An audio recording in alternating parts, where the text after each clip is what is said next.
तनपुरे कारखाना निवडणुकीत जनसेवा मंडळाचा दणदणीत विजय. डॉक्टर बाबूराव बापूजी तनपुरे सहकारी साखर कारखान्याच्या व्यवस्थापकीय समितीच्या पंचवार्षिक निवडणुकीच्या निकालाकडे सर्वांचे लक्ष लागले होते.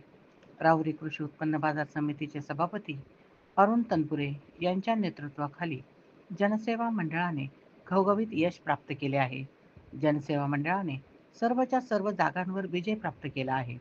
या निवडणुकीत विरोधी शेतकरी मंडळाला मात्र एकही जागा मिळवता आली नाही.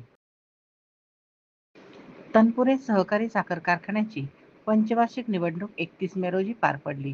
या निवडणुकीचा निकाल राहुरी येथील रामदास पाटील धुमाळ महाविद्यालयाच्या क्रीडा हॉलमध्ये पार पडला. या निवडणुकीमध्ये विशेषतः कृषी उत्पन्न बाजार समितीचे सभापती अरुण तनपुरे यांचे जनसेवा मंडळ व राजूभाऊ शेटे यांच्या नेतृत्वाखाली शेतकरी विकास मंडळ या दोन मंडळांमध्ये निवडणुकीत चुरशीची ठरली.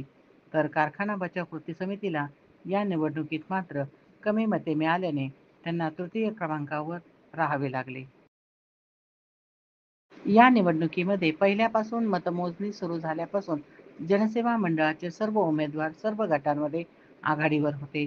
अखेर ही विजय घोडदौड चालू ठेवत जनसेवा मंडळाने हा मोठा विजय प्राप्त केला आहे. सुमारे 2000 ते 2500 या फरकाने सर्व उमेदवार निवडून आलेले आहेत.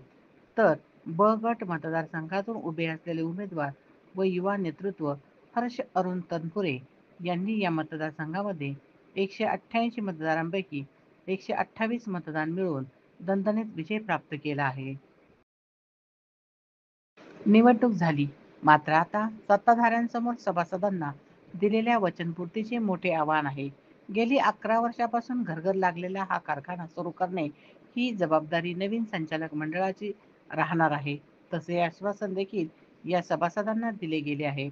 त्यामुळे अरुण तनपुरे हे कारखाना सुरू करू शकतात असा विश्वास मतदारांनी ठेवून त्यांच्यावर हे शिवधनुष्य पेलण्याची जबाबदारी दिलेली आहे.